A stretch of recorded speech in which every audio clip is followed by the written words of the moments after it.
It's UFC 322, the big one, quite possibly the best card of the year. Let's hope it pans out that way. Welcome to Winning in the Shadows. Andy and Jim here. Break down UFC 322, every fight. And we have added the weird things that could happen in the fight back to this. You got a lot of great feedback on that. So what we're going to do is we're going to take turns. We're just doing one per fight. But yes, we will tell you what weird, goofy things we could see happen in this. Some realistic, a lot of them not. All right, let's get ready. Hit the button, guys. Tell us who you like in the comment section. Tell us if you agree, disagree with anything. And we start with Slava Claus, our boy, Borshchev versus Mateus Camilo. Pretty bad fight to get us started, but what do you think of this fight, Jim? Well, Camilo was supposed to fight the other week, so they bumped him to the next card here. And he draws Slava. Not telling everybody anything they don't know, but Slava's not the best wrestler in the world. Here's the problem I have with Slava. Not only is he not the best wrestler in the world, as in he doesn't know how to wrestle, but he's getting hit more and more and more and more and more recently. So I think that this wear and tear on Slava is really coming to the forefront. This doesn't even count all of the kickboxing that this guy has done throughout his life. Just MMA, it's a pretty good amount of damage. And that's the thing with Slava is there's never a clean fight. It's always an absolute disaster. Now, I'm not super high on Camilo. I'm not rushing to the window to bet on him, but he does have the ability to get a takedown on Slava, and when that happens, we just flat out do not know if Slava is going to stay upright. No opinion on the total either. This could easily be a decision. This could be inside the distance. I have this circled as a complete and utter live bet spot. If Slava gets taken down, gets back up, and for 1 second you think that he can stuff the takedown and his opponent is tired, you're jumping on Slava. Other than that, I don't have a pre-flop bet on either side here. Yeah, me either. This is a tough one. Both these guys not very good. I don't think Camilo's that good on the ground.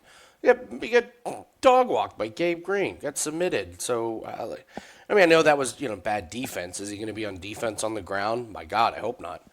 But yeah, you're right. It's live bet or nothing. I don't even have an opinion on the total. On the side, this one is just a complete. There's by the way, I think this is a very bettable card. There's no reason to put money on this fight in my opinion. So, all right, this was one of my fights.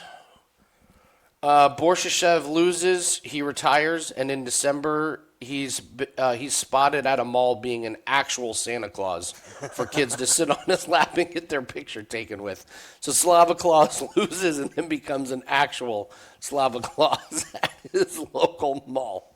What kind of Santa is he? Is he like Christmas Story Santa? Is he bad Santa? I'm leaning towards like bad Santa. Like he's bleeding on the white beard. Just had a regional MMA fight, and he's got a big cut over his eye.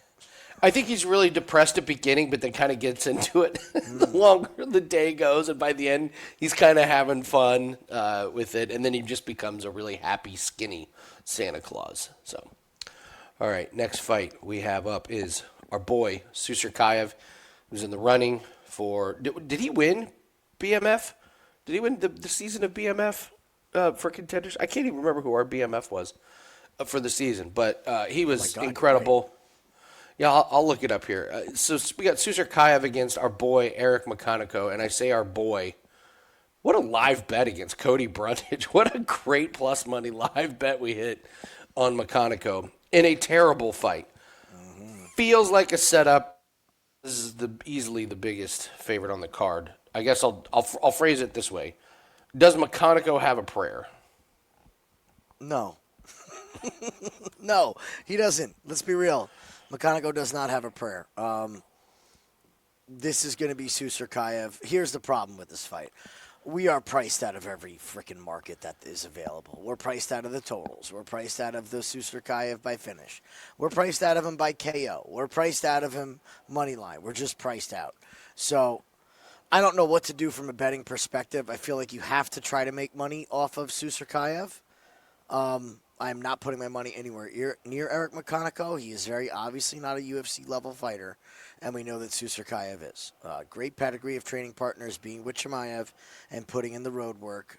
I'm sure McConico's working as hard, but he's not getting the same kind of training in that Susurkaev is. And also, sneakily, by taking that fight early, third fight in the UFC for Susurkaev. We're not even out of 2025 yet. I mean, he's got the experience. It's not going to be too big for him. So I do believe he finishes him. I'm just trying to figure out what to do with the lines. That's a problem. It's all about the pricing in this one. And no, Susurkaev did not win. Remember, we made him ineligible because he was already in the UFC by the end of the season. Okay. Our boy Montes, we gave the diabolical psychopath. Can't wait to see that guy. Can't wait. Oh, if you haven't seen Montes on Contenders, Can't wait to see who they match him up with. Are you in for a treat? This guy is coming in and going to nuke some dudes in UFC. Yeah, I have nothing more to add. McConico can't threaten anything on the ground. His striking is basic at best, and we thought this was going to happen. So he gets the win against a terrible opponent on Contender Series. But give him credit. He did what he was supposed to do. And they give him this bum, Eric. I don't want to say bum, but short notice. It was a setup fight. Susurkaev trains with Chimaev. That was the card Chimaev fought on. And he came out and did what we thought he was going to do, which is be real cocky in the first round, and he didn't look good. And then you saw they flipped the switch, and he comes out and gets the finish. So I don't think he wastes any time getting this to the ground and getting it. I mean, Susurkaev inside the distance, but again, that thing is just juice to the gills. I don't know what else. I don't know what to do. And then you're playing with really specific props, like sub round 1, sub round 2, and it gets a little weird. Some weird things can happen. It's Susurkaev all day. You don't need us to tell you that. But how to bet it, I don't have any great insight into this one. All right, what's your weird thing that happens? Here's what's going to happen in this one. We're going to get Susurkaev coming out all pumped up and ready to rock. He hurts McConico in the first round. Instead of jumping on McConico, he decides to take a page out of everyone else's book to get noticed, because he seems like he's very interested in getting noticed. Then he starts talking to whoever's cage side and blows the actual finish prop. We end up seeing a decision, and everybody's parlays of trying to figure out how to make money on round 1 KO are gone. That's a great one. And it's Susurkaev by decision. Somehow everybody loses money on Susurkaev. Everybody loses money. Yep. That's pretty good. All right, we'll move on to Angela Hill. Is it Fatima or Fatima? Fatima, I believe. I think so. Fatima? I've heard it both. We're going to call her, for the purpose of this video, Fatima Kline, because we've had a great read on her, and we've called her Fatima Kline from the very beginning, so we're going to be consistent and stick with it. Coming to you first, this is our girl. We love Kline. I'm assuming we love her here. Yeah, we love Kline again. Saw a great interview with Kline and Blanchfield. Little known fact, a lot of people probably don't know, Fatima Kline's living with Erin Blanchfield essentially Monday through Friday. She's from, they actually train right by me in New Jersey. They're about an hour away. But Kline lives in Poughkeepsie, New York. So she's about an hour and a half away. So she travels down. She stays with Erin all week. They train together, all sessions together. And then she goes back up to Poughkeepsie over the weekend, comes back down. So they've been living together, training together. It sounds like they're building a really good team. What I love about that team is you don't hear any bullshit coming out of that team. It's just training, and that really speaks to her and Erin Blanchfield. She spoke in that interview that when she first came in, she spoke about being very well-rounded, and she feels like a lot of people have crapped on the fact that she's a well-rounded fighter, which kind of doesn't make any sense to me. But that she's very interested in using her full skill set. So what that tells me is she's getting Angela Hill on the ground here. I mean, you're not going to – if things are even close on the feet, you're taking Angela Hill down, taking her to the ground. I think we see a real stress to the submission here. Angela Hill, everybody loves her. You know, funny part of the interview was Erin Blanchfield got word that Fatima's fighting Angela Hill, and she said, oh, that's great, but I really like Angela. So, like, everybody's first answer with Angie Hill is like, we love Angie Hill. Who doesn't like Angie Hill? But I thought she really looked old in her last fight. The age is showing more and more and more, and that was the first time I could very definitely say that we saw a downtick in the skill set of Angela Hill. So I believe it's Kline. I would not sleep on Kline by sub. I'm not jonesing to bet finish props on women's MMA, especially with a vet like Hill. But Kline should really roll here. Also, next to Blanchfield, we have this image of Kline from the Jasdavicius fight. We forget how outsized she was in that. She is not small for this weight division at all. At all. So she'll be the stronger girl against Angela Hill. Yeah, we said she was going to make this Jasmine fight tough, and she was baller, man. She was game, short notice, and we said we hope she loses. That way we can make money off of her. And boy, have we ever! She's done her job. I'm with you, Angela Hill.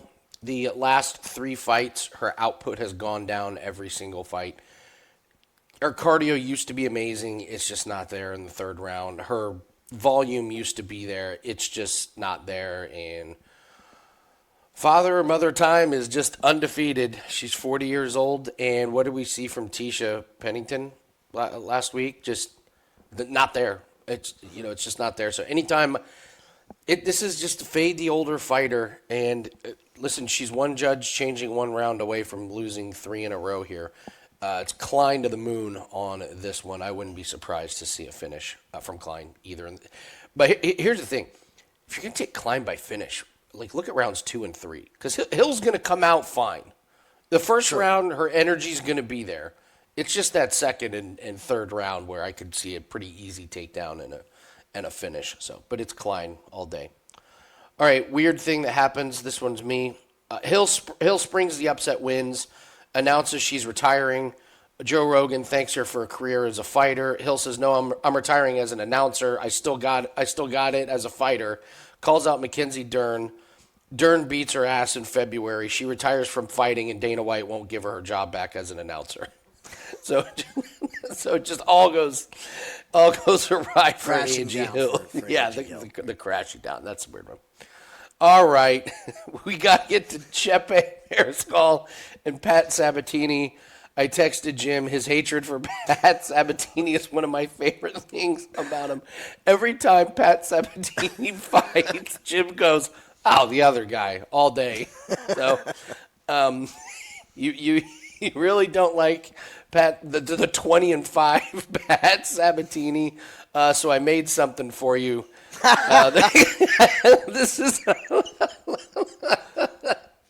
This is what Jim is hoping to do. I'd like to thank you for picking a good punch too. You didn't make me look like I'm swinging wild with my hands down. I had to search, Nice but yeah, little that's the Diego Lopez. So, all right, I'll let you go first. Break it down. Why are you betting against Pat Sabatini? It's not that I don't like Pat Sabatini, the man. Here what we I go. don't like is that people fight Pat like absolute idiots.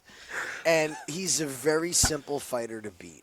And we just haven't seen any big improvements. It continues to be grappling or bust. About the first 15 seconds of the Brito Sabatini fight, I went, whoa. Like, you're doing everything wrong to beat Pat Sabatini. You're just doing it wrong. Jonathan Pierce, eternal bonehead. Not even in the UFC anymore for being a bonehead and just giving away fights. Other than that, we got a bunch of grappling. And then you got somebody who made him stand.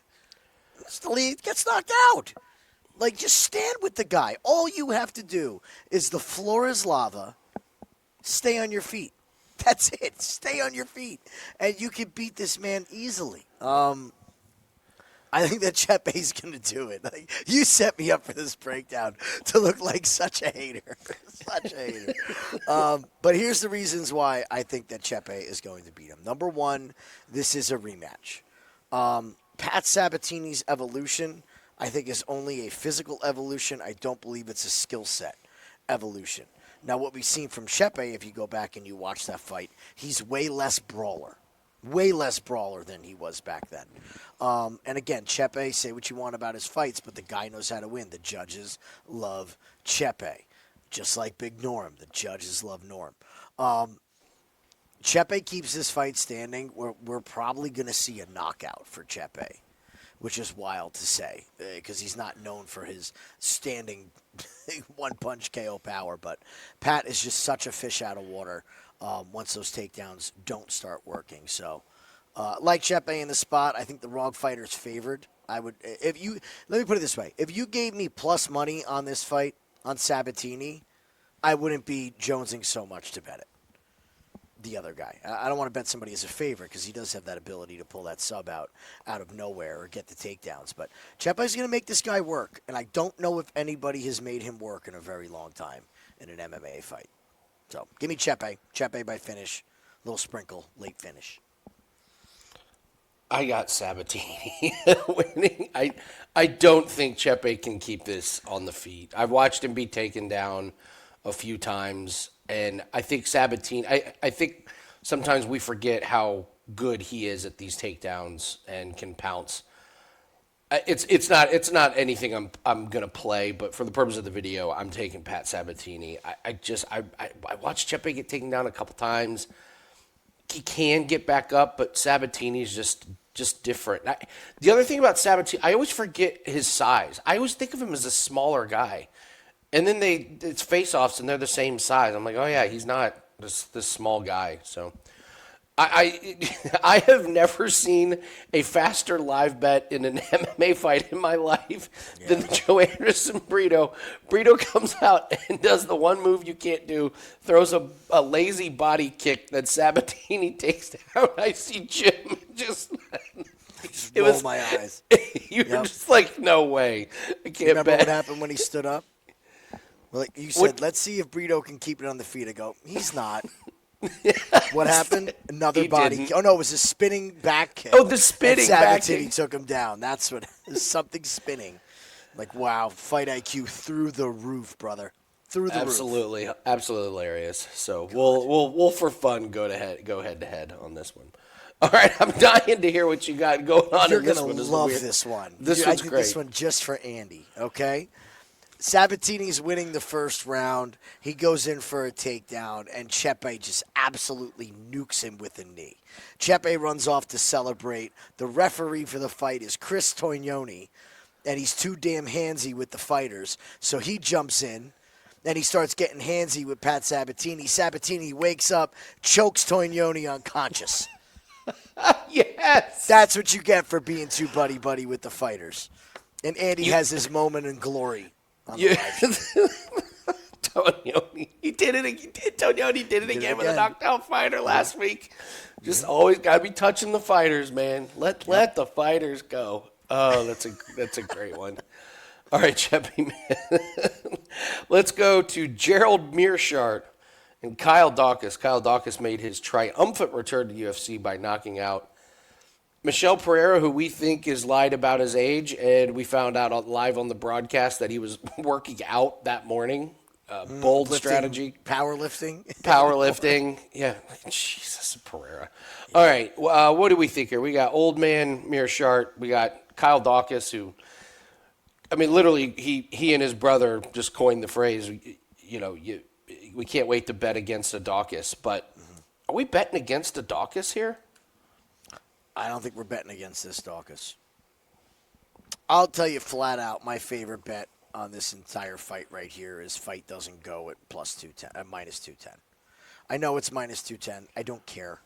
We've had a lot of talks about juice tolerance lately. It's all personal preference. Play whatever you want to play. I'm fine with laying minus 210 in an MMA fight if I think there's a clear edge. And it comes back to not that Kyle Daukaus is a monster, but I believe Kyle Daukaus is better than what we thought he was after going back on the regionals. It's that Gerald Meerschaert has hit a wall. And it's about damn time with 57.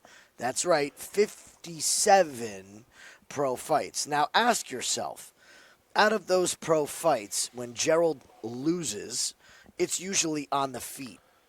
If it's on the feet, do you think Gerald Meerschaert took a lot of damage or the fight was finished violently? I would say most of the time. Okay? He should be one win in his last, 9 fights? Yeah, should be. But Shabazian gasses himself out, right? Well, the ref didn't stop it. I mean, True. Shabazian gassed himself by beating Meerschaert within an inch of his life, and the ref refuses to stop it. His wins are Brian Barberena, who we were screaming for somebody to take down and choke unconscious. Bruno Silva, who no longer wants to fight. We already knew that. He beats the Dustin Stolfus in 2021. He was getting his ass kicked in that fight. So, like, it blows. He is still signed to the UFC for some reason. I mean, I know he's a real likable guy. Everybody loves Meerschaert. He's got to be buddies with somebody to still be in here. I mean, look at this record. How can you still be in the UFC? I think that the R word is a possibility in this. We're looking at an elderly fighter with a lot of tread. Getting to retire at Madison Square Garden sure sounds like a good way to go out. I think this is Daukaus, and this is Daukaus by finish early. I don't think this is round 3. I'm with you. Daukaus can wrestle. That's the thing. Meerschaert's not going to take him down. Daukaus is bigger. He's going to have a reach. He's going to have a physicality, and I mean, you go back to Daukaus here, and his last. So he has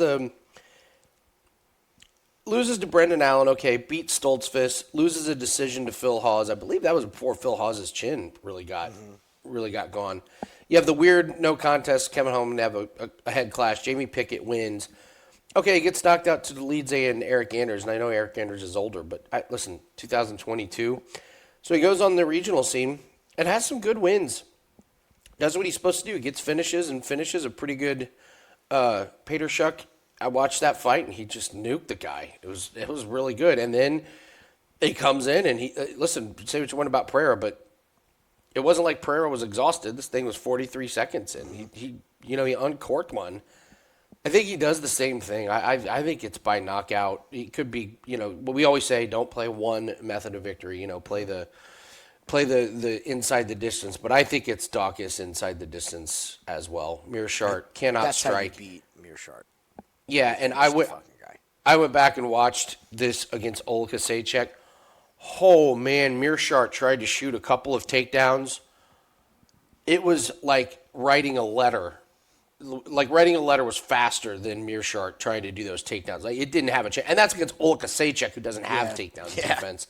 This is a real problem for Meerschaert, and like I said, Daukaus is fine on the ground. This is a really bad matchup for Gerald. So, all right, the weird thing. This is me.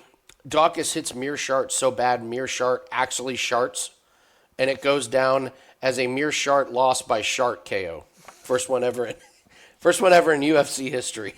They name it after him. Not bad, Andy. Not bad. Thank you. I'll be here. I'll video. We move on to Malcolm Wellmaker, undefeated, 10-0 against Cody Haddon. What do you think? I've been staring at this, wondering why I'm not dropping the hammer on Malcolm Wellmaker. The guys proved everything that I needed to see. We had a lot of questions about Wellmaker coming into the UFC. So I was like, is this guy really going to be something? Is he really going to be as good as everyone says? I was really, really impressed with the knockout of Cameron Simon. I'm not impressed with the knockout of Chris Matinho. That's what you should do. You should knock out Chris Matinho in the first round. Again, like I said, doing what he has to do. But the knockout of Cameron Simon, really impressive. That guy's been in 3-round wars pretty consistently throughout his career, and he could not last. Something has to be said about him winning Contender and no longer being a part-time fighter. He was, I believe, a pipe layer. It's true. On the Contender Series. So there's a big shift. And what have we seen since then? We're seeing these finishes get violent. We're seeing no sweat, a comfortability when he's in there, no nerves. And Cody Haddon, he's a good fighter, puts combinations together great. He's got good stand-up. He can wrestle as well if he needs to. But I don't know. There's just something missing. I think Wellmaker's the real deal. I really do. Don't know if this is a finish. I think this is something that's going to trip some people up. We know that Malcolm can go 3. He's been 5. He's not just a round 1 knockout artist. But I think his shots are going to be the bigger shots in this fight against Cody. So give me Wellmaker. What is the decision line? You're going decision. Interesting. Interesting. What's again, what's popular? Oh, it's Wellmaker by KO. Easy, right? Easy money. Easy money. I'm with you on that full-time fighter thing. And this guy's 31 and he's 10-0.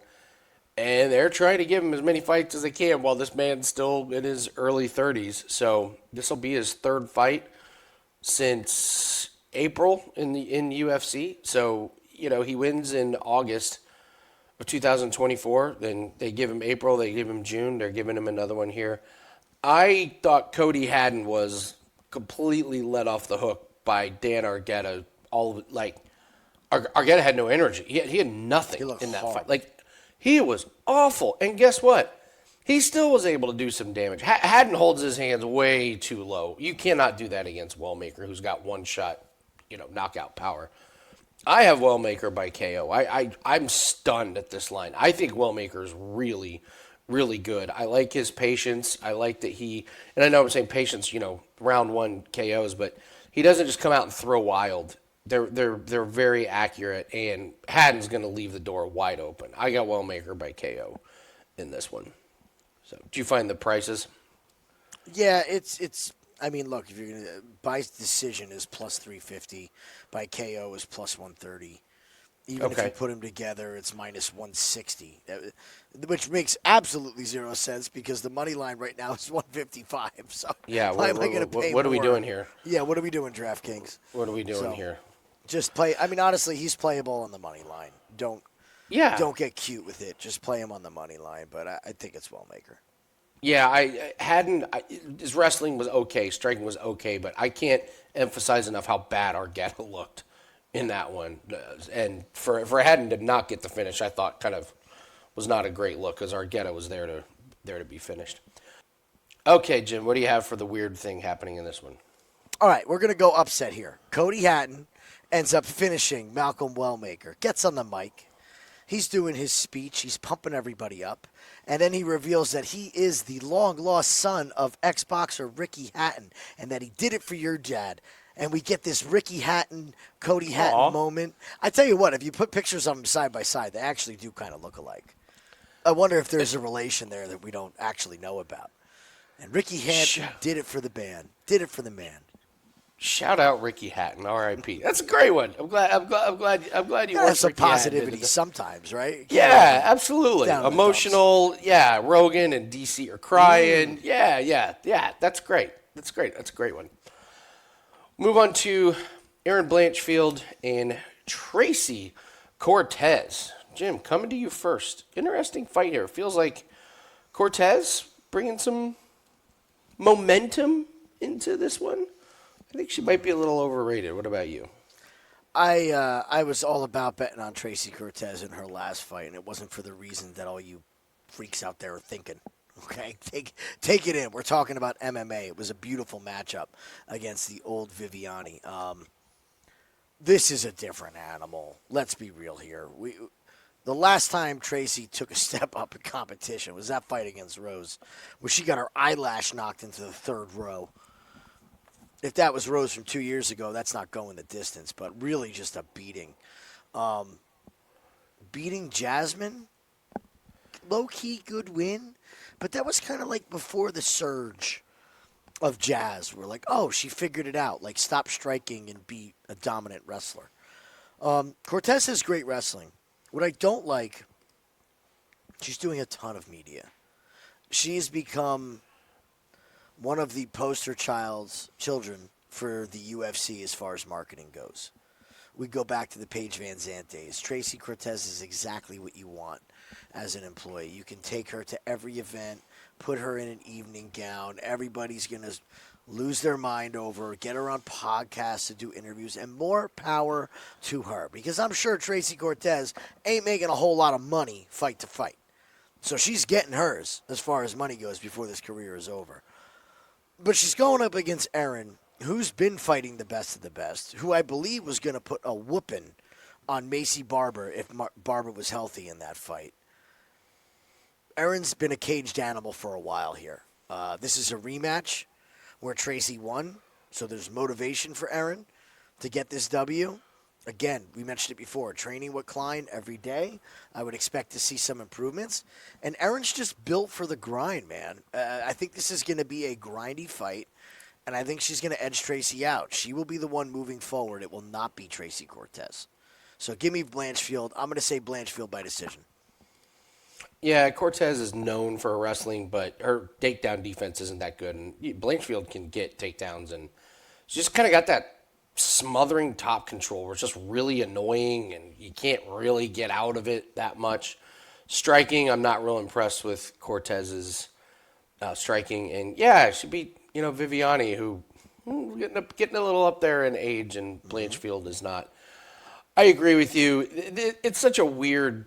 Okay, they fought before because I believe Blanchfield was like 19. It was a while ago. And what's weird is, can you take a lot away from that fight? Well, I don't think Cortez can, but Blanchfield can. Blanchfield would be like, I'm getting back at this woman. So I agree. I think Blanchfield's a little bit better everywhere. Striking, I think Cortez can be a little bit wild. And are her strikes that? Are they that sophisticated? No. Is her wrestling that much better than Blanchfield's? No, I don't think so. So don't be surprised if people think Cortez can wrestle Blanchfield and Blanchfield ends up in top position, with some control time. So I wonder what props on Blanchfield's takedowns. I would love to see if half, 1.5, wonder what the prices are on those. I would love to. I think we end up getting a stand-up fight. Oh, you think so? There will be takedowns in moments, but I do not believe that we are going to see an entire round of somebody on top. Okay. This could be one of those where we get two wrestlers, also two girls who fought before, just want to punch each other in the face. And if that's the case, the volume of Blanchfield is way better than Cortez. Cortez is a little low volume as the fight goes on. Okay. All right. I've got this one for the weird thing that happens. I have Cortez is winning. Herzog's the ref. Herzog randomly DQs Cortez for something that didn't happen. Right after Buffer announces Blanchfield as the winner, Herzog reaches up and rips off a mask, and it's Brian Ortega. That could happen. You never know. The big reveal. And everyone's like, I thought Herzog was a bit taller. Okay. So... listen, we said it was a bettable card. Yeah, it's time to fire a big one. We have our 5% best bet that's up. Not had a 5% in a few weeks, but what we have done is we've done well with the bets. Hit 4 UFC best bets in a row. So we have the 5% that's up, and there's going to be at least one other play attached to that one. We're still going over props, but we have some very bettable moments here. So join us on the 5% play. We're over 60% on 5% plays. This year, that's kind of the number you want to be at for 5% plays. You want to be above that. 55% is great, but when you have your 5% plays, you want to be above that 60%. So we've done that. Pretty happy with that one, and we just love some spots on this card. So join us over at wt.buzz/AL. Let's move on to Roman Kopylov and Gregory Rodrigues. I feel like Gregory Rodrigues is starting to fall in the category of, it's always something with this guy's fights. It's just it's always something with him, which is good for entertainment purposes. You never know what you're going to get. But what do we make of Kopylov and Gregory Rodrigues in this one? You took the words out of my mouth. I think Kopylov wins the decision. Very Gregory Rodrigues-esque. Yeah, at first it's very Rodrigues, right? But also Roman standing on the outside, using his kicks and moving and feints, we've seen that be a problem for Rodrigues. He almost needs you to be either slower than him or willing to exchange in a brawl. And we know that Kopylov is a good fighter. He's got to have more brains than to just go out there and slug it with Rodrigues. Now, if Rodrigues gets him down, there's a big advantage for him. But we can't trust this guy to wrestle. We just flat out cannot. So I'm going to say that Kopylov pulls the upset here, and we see a decision. Split decision, like really close fight. And everybody is very upset in the crowd. This seems like everybody's on Rodrigues, and that worries me with this guy. When everybody's on Rodrigues, i.e. the Jared Cannonier fight, it's just there's always something, man. There's always something.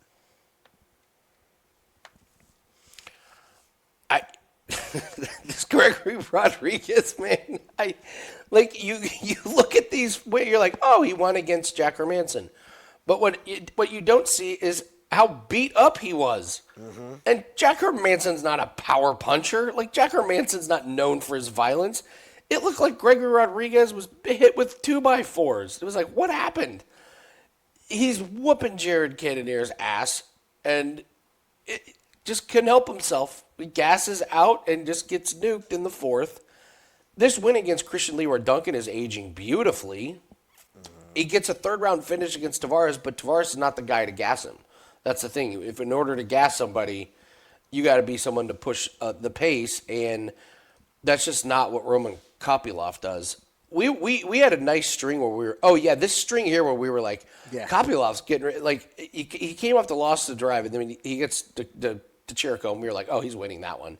And then Soriano, that was when Soriano was in the wrong weight division, and then Claudio Ribeiro were like, oh, he's winning by finishes, and then he gets Anthony Hernandez, and you're like, uh-oh. So we go in big against him. We've had a good read on this guy, but I don't know, man. This loss to Paulo Costa was awful. And you look at the Chris Curtis fight, and that was not a good look for him. He's getting low volume, and yeah, you can knock out Claudio Ribeiro and Soriano way back when. You obviously can knock out Fremd. This head kick for Chris Curtis was literally with 1 second left. Bad stop. No, it was a bad stop. It wasn't a good stop. But this loss to Paulo Costa wasn't like Costa showed up and looked amazing. It was just a really bad fight. So, like, if you're going to take Rodrigues, I just don't think there's any reason why to take him any other way but finish. I don't think he wins a decision. Agreed. Like, if Jack Hermanson can bloody you up that bad on the feet, Kopylov with his low volume and movement can definitely do that, even with the low volume. So it's 3 rounds, so you got to think Rodrigues' cardio is going to be there. My guess is it's going to be a circus. Something weird is going to happen with Rodrigues. I would play Rodrigues by KO if you're, or inside the distance, or you're taking Kopylov by decision, like you said, or something. I don't see a reason to play money lines in this one. I think you kind of know what's getting ready to happen. If Kopylov wins, he survives the first round, tires out Rodrigues, and wins by decision. If Rodrigues wins, he gets, he knocks out Kopylov early. So my pick will be Rodrigues, and I want the better of the number by KO because I don't trust him to win a decision. So okay, all right.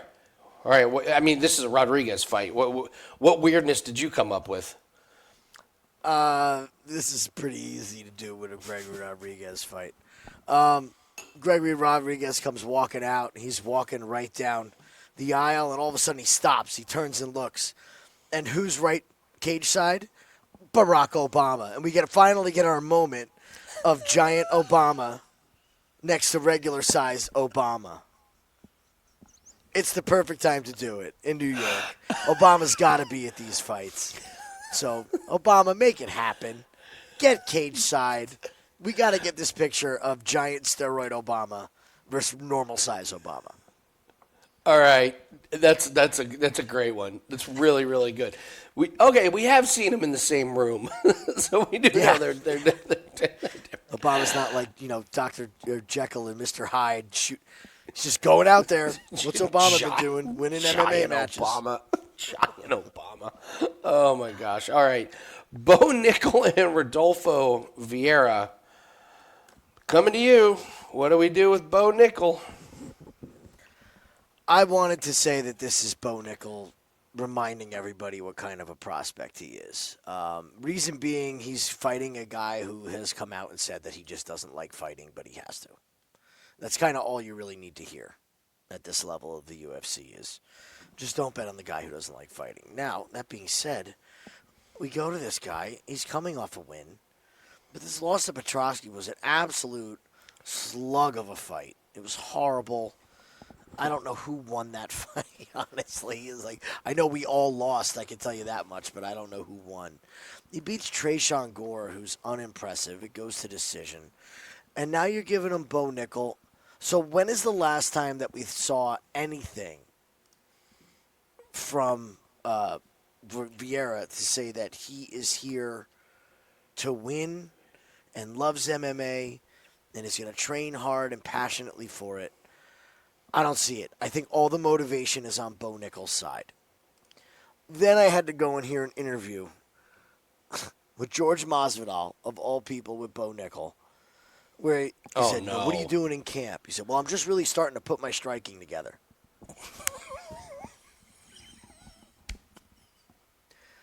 Do me a favor. Can you give me the big screen for a second? Oh, no. Put me front and center here for a second. Okay. I don't think... Just talk. I don't think I can. Bo, I'm speaking directly to you, Bo. Stop with the striking bullshit. Okay? You're a fucking wrestler. Be a fucking wrestler. Start striking from dominant wrestling positions. That's where you can work on your striking. How about we work on elbows to a grounded opponent? Not a spinning back kick, Bo. Sorry. Bo, I want you to be good. Cut the bullshit. Go back to wrestling, please. It's completely warranted. So I can't do anything with it now that I heard that the wrestler is not going to wrestle and strike. I'm out. I'm out entirely. Early Lima's Bo, I'm out. Watch it live. Bo Nickal doesn't wrestle, bet the other guy. Well, I'm taking it a step further. I'm taking Rodolfo Vieira. At plus money, yeah, absolutely. So we have Bo Nickal comes in with all of the hype in the world. They give him a layup against Jamie Pickett. He does what he's supposed to do. Val Woodburn, he lands the strike on the feet. It's Val Woodburn. He gone. The Cody Brundage wasn't a great look. Everybody had Bo to go round one. And remember what we all said after that? We were like, oh, they wanted him to get some more cage time. Well, you had the over 1.5. That was one of your favorite bets. I did. I said over 1.5 in this one when everyone had the under. And then we get to the Paul Craig fight where he decides to show off his chops as a striker. And it wasn't that he won. It was that everyone was booing after. And do you remember what he said? He's like, I just beat like a blah, blah, blah, blah, blah, blah. I don't know what y'all are booing for. And it was at that moment that I was like, oh, he doesn't get it and doesn't care. And I wondered in that moment if UFC was like, hey, man, we brought you in to show off this dynamic wrestling, and we gave you the layup of layups, Paul Craig, who cannot wrestle, and you decided to stand and strike on the main card of John Jones versus Miocic. We put you on the main card, and this is what you get, and this is what you do. And then he does the same thing against Renier de Ridder. Yep. And here was what was terrifying in that one. What happened in round 2? He got exhausted. He took those knees to the body, and he was done against de Ridder. I didn't hear that, but yes, whatever. You know who else said? You know who else said something like that was Pat Sabatini. Remember when he said it before? I think it was before the Lopez. Whatever the last fight he got knocked out, was it Diego Lopez? He was, I'm going to show you something new. Yeah, and it was like, right. oh, are show you? My evolution, and we're like, oh, Patton Lopez. Yes. Listen, Rodolfo he can wrestle. He can get takedowns. He's got submissions. I actually think he's the better striker. Bo Nickal's striking is laughable. Don't tell me it's getting better. So you're giving me plus money to fade this version of Bo Nickal? Yeah, absolutely. Absolutely. There's no way I'm betting Bo Nickal. Here's the alarm with Bo striking. And I'm sure there's going to be people out that there we've watched it. They're going to call me a joke and a fraud, and I don't know what I'm talking about, and you haven't fought in the UFC. What are you saying? When Bo got hit to the belly with that knee, he had a very amateur reaction. You know what the reaction was? I've never been hit like this before. What was it? Remember he got hit with a knee to the stomach against the Ritter? Okay. And the way that he reacted, the way that the whole fight swung, that's something that you don't build up in 6 or 4 years of training in MMA. Like, you need to know what that's like in a fight, and you saw something really, really amateur in that moment from Bo Nickal when it comes to the striking. Now, he could learn from that. It might just take one. Maybe he's that good of an athlete, and he doesn't want that to happen again. But that's really alarming because anybody can hit a knee to the body. All this clinch time and all this clinch work. And if you're that weak to getting caught in the solar plexus as a pro, and not able to fight through it and look for your ball and go home, I can't bet on you. I just can't. Yeah, Vieira, nothing on this one.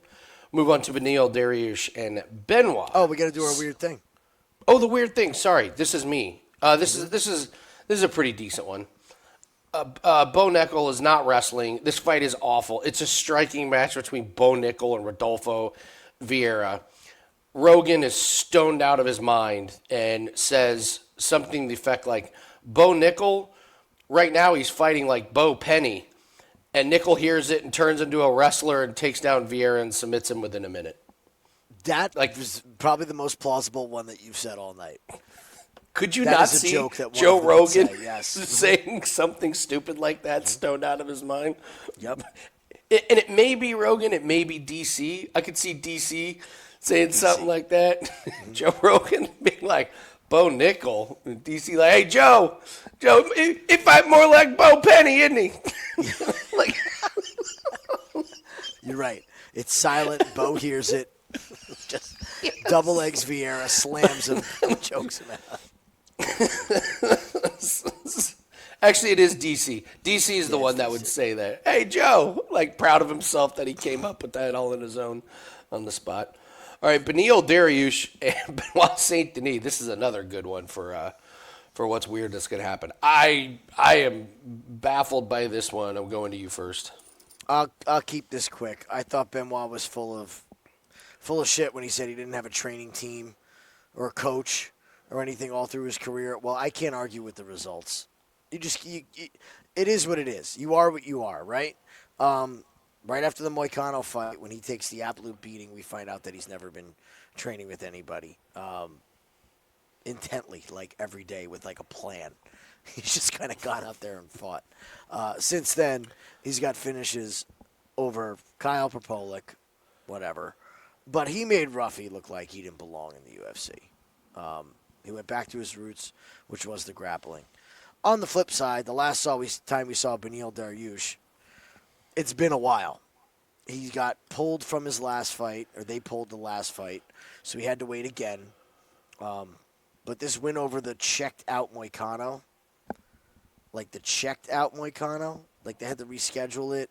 We've been saying for, 2 years that Moicano was the one that said that he needed shoulder surgery and still hasn't gotten it. He's just banking money before he's got to go on the shelf. Benny's looked bad, and he's getting old. I have to go with Saint Denis on this. I am not rushing to bet this unless the R word, I dropped the sign, I can't reach it,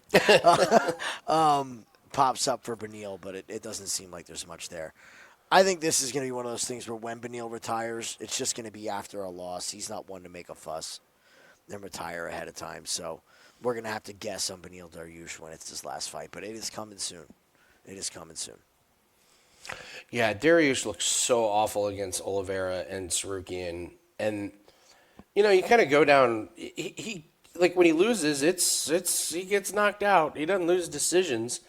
So what does he do? He just makes the fight really boring against Moicano. And yeah, that's the thing. That's what we were so confused on what to do with this fight. We were like, do you bet against old man potential retiring Dariush? And the reason we bring up the retirement word is he brought it up.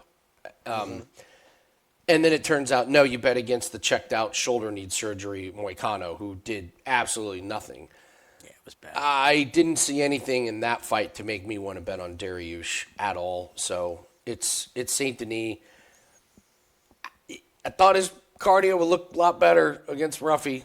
We worried about his durability and his cardio, and you're right. It's wild to think this guy fought Dustin Poirier without full-time, like, consistent training, and then what happened against Moicano. So it's Saint Denis or nothing in this one, but I just worry about the damage that Saint Denis put on his body over the course of his life and his career, and I could look like an absolute fool by not hammering Saint Denis when he gets Dariush on the ground and Dariush is, can't even fight. Or it's just another first-round knockout. Dariush's hands are too low and he doesn't have the speed or the reaction time. So Saint Denis or nothing in this one. But again, fight doesn't go. What if Saint Denis gasses? I'm worried this ends up the same as the Moicano fight, to be honest with you. Really? Yeah, it's just a boring. It's risk-averse for Dariush at this point. That's a good point. All right, we move on to Leon Edwards versus. Whoa. Oh God, I keep forgetting. You got this one. What's the weird thing that happens in this one? Sorry, Jim. All right. Everybody comes out to weigh-ins. They make weight totally fine, right? Everyone looks at Saint Denis and they're like, "What's up? Why does he look so different?" Saint Denis finally doesn't dye his hair, and we realize he's just as gray as Beneil Dariush, right? So Dariush, because everybody makes fun of him, Dariush goes over to Kmart, gets himself some of that jet black shoe polish hair dye. Comes Benny walking out to the ring with just the jet black beard, the jet black hair, and we have our best haircut bit of all time. We fade Beneil Dariush, and the naturally gray-haired Benoit Saint Denis knocks out the fake salt and pepper Beneil Dariush. Well, just like black. The Jet fake black. out. Yeah, the Carlos Boozer. The old switcheroo. Yeah. Oh, good one. Great haircut theory. We haven't had a good haircut theory in a while, but that's a great one. Leon Edwards versus our boy Carlos Prates. Talk about having a good read on a fighter. We've been making money on this guy since Contender Series. Do we make money on him again by betting on him in this fight, Jim? Yes, we do. I will jump at any chance to fade Leon Edwards. If I lose, I lose, guys. That's the way I got to look at Leon Edwards going forward. He looks completely unmotivated. Honestly, this is so much less about Prates and more about Edwards. Let's poke a little bit of holes here in Edwards. Sometimes we're proven right, we're proven wrong, but we're always proven by history. So we go back to Belal Muhammad. You got that eye poke. The infamous eye poke, right? He beats Nate Diaz when, oh yeah, by the way, he fucked around and almost found out in the third round when Diaz almost knocked him out. Then he gets to fight Kamaru Usman. Completely loses the fight until Usman lands the miracle head kick. And what did we say about that? So now he's fighting a champion trying to get the belt back. That does not go well. So he's got a nervous, reckless Kamaru Usman. Just doesn't work out. He fights Colby Covington, who is the one fighter in all of UFC that we are most excited to find out that he has a fight announced. Because we just bet the opposite on Colby Covington. As we just said last week, Colby, where you at? We got to get a fight in this year. Give me that December stimulus Cody Covington paycheck here. Loses to Belal Muhammad. I mean, one-way traffic, unanimous. And then Sean Brady, who I don't believe is a great wrestler, just makes absolute mincemeat out of an unmotivated Leon Edwards. I think the guy's done, man. There's none of his wins where you can say, wow, he beat the brakes off that guy. So-and-so never had a chance, except the Colby Covington fight. That's a horrible look for an ex-champion. Carlos Prates is the younger, bigger, faster, more motivated, more violent striker. On top of it, we already saw what happens with Carlos when you take him down. He can get back up. He 100% can get back up. D1 Edwards isn't going to do it here. I'm going to speak on this a little bit because I'm sure you're going to bring it up, but this Ian Gary fight, remember we talk about fights that are fixed? Right? We're trying to see which ones. Wasn't fixed. The winner wasn't. However, that fight going to decision and being so amicable between the two of them, that's a glorified sparring session that we should have found. Like, this is going the distance. 1,000% going the distance. That was a misstep on our part when it turns out they're like actually friends. His and they son just was stashing Skittles around Prates' locker room. Yeah, we Like, saw on. that and we were just like, oh no, it was always fight goes the distance. Oh no. I believe they even said something about like it'll be fun to fight again when it's for the belt. Like, that would.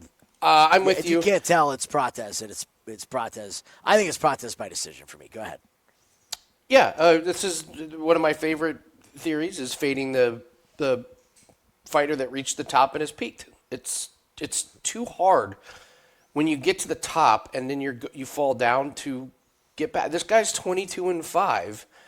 27 fights. He's 34 years old, and the fact is, he was getting his ass kicked at Usman. And yeah, this Colby Covington fight, I sadly, because I'm a diabolical lunatic, went back and watched it. Oh my God. Leon Edwards loses to anybody else with a pulse. And then he did lose to a couple guys with pulses. And by the way, I'm with you that this fight is throwing everybody off the scent about Sean Brady. We'll get to this guy coming up. But yeah, remember Nate Diaz? Remember Nate Diaz caught him, and instead of jumping on him, pointed at him, and he was like, "Nate, you could have finished him."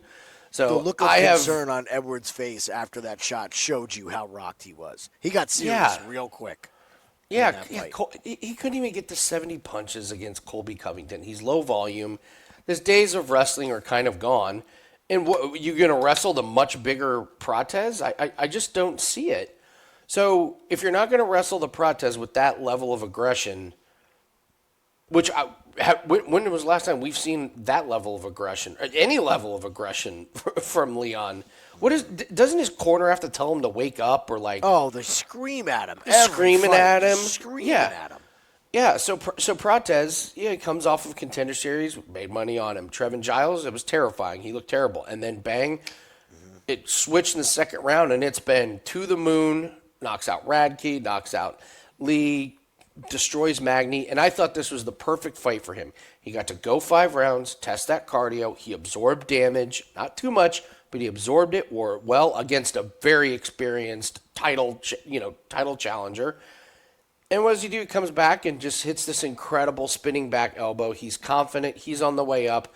This is the theme of the night here, guys, for me. The younger up-and-coming fighter against the bigger name, but is on the way down. You've got your Angela Hill. You've got your Leon Edwards, Gerald Meerschaert. I'm not saying he's at the top of his game, but you know what I mean. It's just I'm always going to take the younger fighter that is, the older fighter that is on the way down, and Leon Edwards is definitely on the way down. So, all right. I have the weird one. This might be the weirdest. Prates is beating Edwards up so bad in rounds 1 and 2 that he actually tries to start round 3 with an actual lit cigarette in his mouth, and they make him put it out, but he got that first taste in his mouth, so he wants the cig so bad that he just decides to quit and finish the cigarette on the stool, and Leon Edwards somehow wins by KO because Prates just can't put the ciggy down. So. You go quit, not knock him out. I love it. They're going to go finish the fight. He's like quits. He's like, no, fuck this. I need it so bad. so, all right, we move on to Sean Brady, Michael Morales. Jim, do you realize I can bet Michael Morales at plus money? Don't you threaten me with a good time. Where you stand out of this fight? Realize it. I already did it. Yeah. I can't not. I believe that Michael Morales is a title challenger. So same treatment that we gave Carlos Prates, I'm giving to Michael Morales. I'm going to bet on him until he loses. And newsflash, if he loses, I'm probably going to bet on him again anyway in his next fight. Like, this guy is going to be around the top 5 for a while. Just an absolute, total, complete package. The knock on him always was, well, he's not a great finisher. He's not okay, what, for 2 fights? Like the fickle MMA fan base. He goes to decision with Griffin and decision with Jake Matthews. And he's like, oh, it's kind of unimpressive. Oh, Magny fight rolls around. Like, oh, I don't know if he can finish Neil Magny. Smokes him. oh, I don't know, he's going to fight Gilbert Burns. Smokes him. Stop questioning this man. Stop. He is going to fight for a title at some point in the next 4 years. Total package. Brady, yes, he looked good against Bilal. My Lord, do I have some questions about Brady. We've seen some performances from him where it just makes me question where his ceiling is. He is completely contingent on this fight going to the ground in a dominant position, and I just don't think that he can keep it there for 3 rounds. Not going to happen. I'm going with Michael Morales. All right, hot take. Michael Morales finishes Tom Brady. Sean Brady in round 2. I think it's a knockout in round 2. Brady gets tired, can't get the takedown. Morales finishes him on the feet. I see so many little advantages for Morales. I'm with you. I'll start with that Michael Morales is a national wrestling champion, and his body type is going to be a nightmare for Brady to try and wrestle. He's taller and he's got a big reach.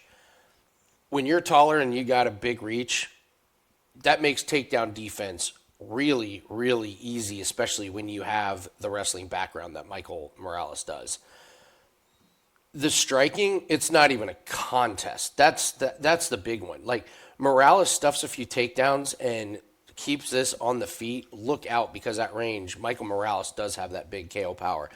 And what we've loved about the evolution of Michael Morales is, you got to remember, when we started watching him, he was on Contender Series in 2021. This guy was, 21? Yeah. He was still, like, coming into his own as an adult and getting into his body, and knocks out Trevin Giles in his debut, knocks out Fugit. This is as a younger guy, and we love that he went the distance against Max Griffin and Jake Matthews. Show me you can go 3 rounds. Show me you can win a decision. Okay, then he comes back in 2024, and remember what it was like when he started walking out. It was like, oh, he's got his man body. Oh my gosh, look out! And he's made mincemeat of Neil Magny and Gilbert Burns.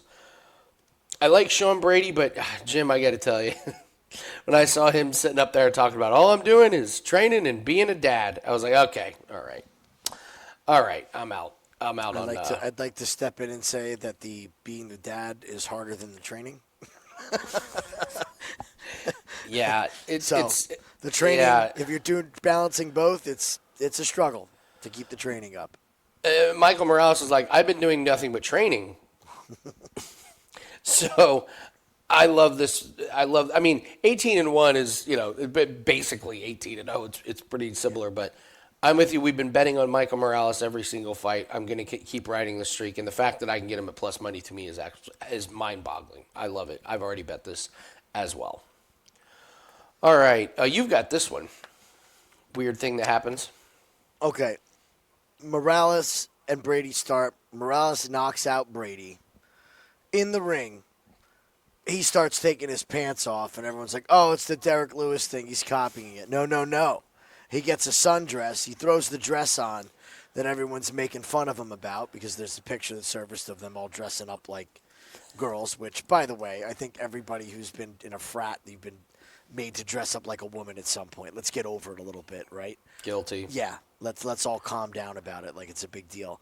And proceeds to do a nice salsa dance right in the cage to just rub it in everybody's face. Then calls out the champion and says, do you feel like getting beat by a girl? You want to talk about the dress? Let's go. I want next. Oh, that's a great one. All right, that's a great one. Because that actually, that could happen. That's plausible. If he gets to 19-0, I mean, you're calling out.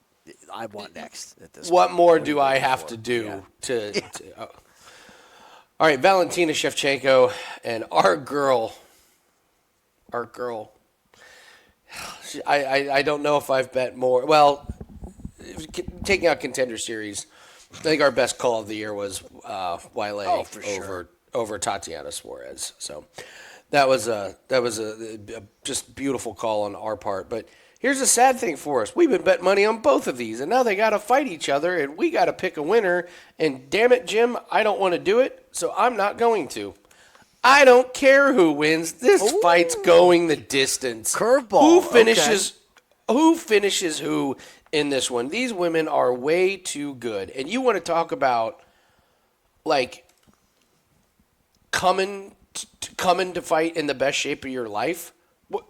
What's bigger than this fight for these two? Like this is it. You got, Weili coming up a weight division. I think she's going to be a touch smaller. Have fun betting against her. Like, you're going to bet against Weili? Okay. Her wrestling has gotten immensely better. I mean, she just out-wrestled Tatiana Suarez, which we called. And then you got Valentina, who everyone's waiting to fall off a cliff, and all she's doing is beating Vieira, and, wins the big rematch against Grasso. She's, like, literally, Jim, she has made one mistake in the last however many years and happened to get her submitted against Alexa Grasso, which is still going to go down as one of the strangest things ever. Striking, probably Valentina. On the ground, it's kind of a wash. I think they're both pretty good. I just think they're both going to cancel each other out. I don't want to pick a winner. The fight goes the distance. That's my best bet in this one. What do you think? Can we do a side-by-side of their stats? Can we go to Valentina first? Let's do Valentina first. I think this is very important. 37 years old, 5'5". Okay? A lot of fights. 25-4. Okay. Let's go to Weili. Making Andy bounce around from page to page here. You're good. 36 years old. Interesting. 5'4". Interesting. 29 fights. Interesting. The stats are way closer than I thought they were going to be going into this fight. Experience, age, and height really being the key. I expected Weili to look extremely small. Oh, and when okay. I saw I see where you're going. that we're looking at 5'4" versus 5'5", really, what does Weili have to do to move up in this weight class? Like, if we've always thought that, I understand the frame is different, right? But Valentina's frame has slimmed down over the years. I think this is going to be the healthiest Weili that we've seen in a long time. My big problem with this fight and why I like Weili is, when is the last time you could say that Valentina had a challenge of this magnitude? A well-rounded fighter who can do everything. And Weili can do everything. It's not Firo. Yeah. Grasso, like, we didn't really know about the wrestling. Like, she gets caught in the submission. You almost go to Tyler Santos when Tyler Santos was good. Tyler Santos was good. And what happened with that fight? It was split. Lauren Murphy, no. Andrade, no. Jennifer Maia, no. Chukagi. Yeah, now you're way back. No. Yeah, way back Carmouche, no. Not that Carmouche. Not 2019 Carmouche. Jessica, I know. JJ, she's not a wrestler. So she's never had to worry, like you said, except for probably Tyler Santos, of having to defend all the facets of MMA at once. This is where Weili lives, is using all facets of MMA. So I think in the later rounds, we're going to see Weili take over. I think she's going to crowd Valentina. And if she can keep it standing and not allow Valentina to get those minute-to-go takedowns, which she's so good at. 1 minute to go, boom, Shevchenko takedown, she wins the round. If Weili can stuff that, she can eke out this decision. But I agree with you, it's going the distance. Yeah, distance. And honestly, as a fan of both of these, I don't want to have money bet. I don't want to be rooting against. You want 5 rounds of fun. I just want to see 5 rounds of these two. My favorite stat is Valentina saying her career disclosed earnings are only $188,000. That's my favorite stat in there. Yeah, we might want to update that. Okay, Valentina. All right. Somebody I have the doesn't weird. Want to pay taxes. All right, this is my favorite weird one. Okay, Weili wins and does the Valentina celebration dance right in front of Shevchenko. A week later, Weili's home and gym burned down. The KGB come. Okay. That's This is my favorite. You imagine Weili trying to do the Valentina dance. You know she can. I bet you $1 million. She probably can. What Valentina would do to her. Oh. All right, we got to break down the main event, and then we're going to do our parlay buster and our woulda, coulda, shoulda. But again, hit the like button. Tell us in the comments section who you like. Tell us if you agree, disagree. Give us a weird thing that could happen in any of these fights. It's great for comment section. And we also have our 5% best bet that is up over at Wager Talk. Yada, yada, yada. You guys know the drill. So, Jack Della Maddalena, Islam Makhachev. I will make my prediction very quick because I don't need much time to tell you. I don't believe Jack Maddalena can stop the takedowns of Makhachev in the slightest. Credit to Maddalena. He's done what he's supposed to do, but the fact is he struggled with the takedown defense of Basil Hafez, a split decision against Holland. This Gilbert Burns fight was all kinds of weird, broken arm, but the fact is he was losing until he lands the big knee. And this fight against Bilal Muhammad, Bilal was asleep at the wheel and didn't even really try to do much wrestling in that one. I'm sorry if within the last 2.5 years you've struggled with takedowns against Basil Hafez and older Gilbert Burns, you will never convince me that you are ready for what is coming from these Dagestanis and Khabib's camp. I also do not think Khabib moves a guy a weight division unless he knows something. And I will tell you, Makhachev's day is coming. This guy is 34, which I think is older than most people would guess. This man has 28 fights along with all of the training. He has got a lot of wear and tear on this body. He's gonna hit a wall. If he keeps fighting at this pace, he's gonna hit a wall. This ain't it. Jack Maddalena's striking it's good, but I just like. How good was the striking against Bilal? Where was the power? Where was the big knockout? Gilbert Burns, where was that? It was a knee when he was standing up from Kevin Holland. Where was the big KO power? Basil Hafez, where was the big, KO power? You got to go back to when he punched Randy. It goes down as a choke, but he knocked Randy Brown down. How's that aged? Bone Fame can do that. So, look at all the Pete Rodriguez. Okay, all right, Danny Roberts. Yeah. I don't see it. Like, what, you think Jack Della Maddalena is going to show Makhachev something that Makhachev hasn't seen? The guy's fought Volk twice, Poirier, Charles Oliveira. I don't see it at all. I think it's Makhachev. I think it's Makhachev inside the distance. This moving weight divisions just to me is a gigantic strategic move from Khabib and in the corner. I think Maddalena gets dog walked here. It's very important when you're watching film or watching Embedded or Countdown that you pick up on things. And there was something that I picked up on, and it's had nothing to do with it had actually to do with DC. So if you haven't watched Embedded yet, DC goes to visit them, and he's grappling with Khabib. And DC says... You're talking about DC grappling with Khabib? Yes, DC was grappling with Khabib. Okay, you watched this or no? I did. Okay. And DC says, I haven't grappled in 2 years.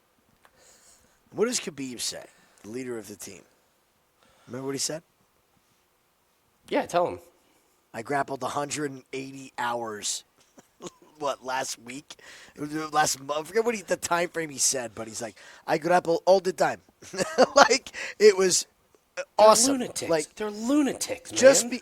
So if you have Makhachev training along, you don't think this is their Super Bowl?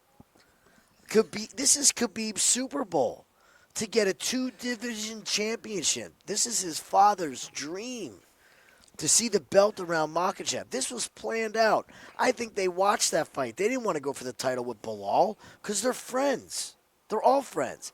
Jack won that fight. Hey, Ali. Guess what? I'm a welterweight now. Book the fight. Soon as that title came up for grabs, Makhachev went up. This has been thought about for years. The only reason he didn't go up is because Bilal was the champion and they refused to fight each other. This is going to be one-way traffic for Makhachev. I love Jack Della Maddalena, but this is a different beast.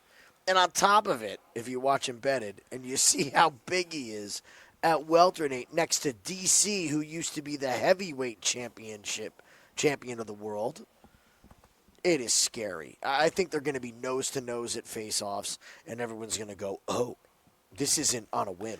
Like, this is for real. He's not moving back down to lightweight. He's here forever. So I think it's Makhachev. I think it's Makhachev by sub.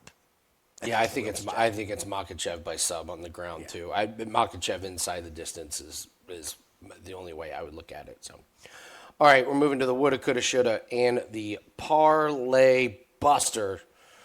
All right, Jim, let's start with parlay buster. So it's a bigger favorite that you think people are gonna be putting in their parlays, and you're going, be careful with that one. Well, it's got to be parlayable. So let's look at the numbers and see who's the real steepest. Because I have one in mind. I just want to see who she's lined. Oh, I gave it away. I said she. You know what? I'll go pay-per-view theory. I think the biggest parlay of the night, the most bet parlay, is going to be Islam Makhachev and Valentina Shevchenko. The last two fights of the night on a pay-per-view. There's going to be so much live money coming in on that parlay. Take Valentina and take Islam, the two best fighters. I think Valentina is in trouble against Weili. This is going to be a close fight, but Weili has all the tools needed to beat Valentina in a 5-round decision. So I'll say that she's parlayed at the end, not based off the number, but where she's at on the card, and that's a heavy parlay. I will take Bo Nickal. I think there's still enough Bo Nickal fans are going, Bo Nickal, he'll wrestle. And Rodolfo Varejão's, not the sexiest guy. Bo Nickal's become very polarizing. A lot of people don't like him, but he's got enough juice behind him that I think people are going to look at that and go, oh, okay, he's going to get back to wrestling. He's going to, walk this guy down. I'll take Bo Nickal as my parlay buster. All right, woulda, coulda, shoulda. What's the bet? We're just going to be like, man, we should have put way more money on that. What's a really good, under-the-radar one that we're missing? Oh, you want to go under the radar? Okay. Yeah. Okay, let's go under the radar. Let's see. I'll go first. You go first. Go ahead. I had a main event one. Go ahead. How dumb are we going to feel if we don't take the Blanchfield Kline parlay? Oh, that's good. Living together, really training together. Kline goes out and just dominates Angela Hill, Blanchfield's season. It's like, let's go. I'm fighting this cupcake Barbie girl. Give me a break. Goes out, just makes short work of Cortez, and you can get good odds on that one. So, yeah, give me the two women living together, training together. This one could be an obvious one when it's all said and done. I like that. That was creative. I didn't see that one coming from you. I'm going to go to a name that nobody wants to bet on, and that's Kyle Daukaus. Let's do that. So, A, nobody wants to bet on Kyle Daukaus. B, nobody wants to bet on Kyle Daukaus by KO TKO. I love plus this one. 175. Plus 175. Is that what it is? Yeah. Plus 175, Daukaus by KO TKO. By finish, minus 130. I think he sparks Meerschaert. I think it's a couple punches and Meerschaert totals up, and that's it. It's just when we watch this first exchange, we're going to look at the speed of Gerald Meerschaert and go, oh no. Oh no. So yeah, there will be a ticket on Mr. Daukaus. Oh no. In my opinion. Oh no, Gerald. Like fade the 40-year-old? Yeah, I'm in. There's your other parlay. Who's 40? Put them all into lose. Oh, you want to do? Oh, here we can absolutely do that real quick. Right? Here, we got some old ones, don't we? Okay. So we're doing a fade the old parlay. Fade the old that could be done. I'm not going to put Borshchev as the old done, but with Angela Hill. So you got Kline in there, you got Daukaus in there. You could, if we're just doing by they might be old and done. Dariush might be old and done. Mm-hmm. Saint Denis, Leon. Does Leon Edwards count? Mm-hmm. Okay, yeah. There's your old and done. I like that Brady, one. Morales, Jack Della Maddalena, yeah. Plus 260. there's your old guys. Your old guy theory. So, all right. Thank you guys for joining us. Appreciate it. Don't forget, UFC 5% best bet is up. UFC Hammer Time. Time to fire a big one. Hit our last 4 UFC plays, and we're ready to rock. We're going to add a couple more plays to that pack. So grab that over at wt.buzz/AL. Good luck on all your bets, and we'll see everyone later. Bye. Chef Boyardee, live view, Saturday. Be there. Pay-per-view. See you guys then.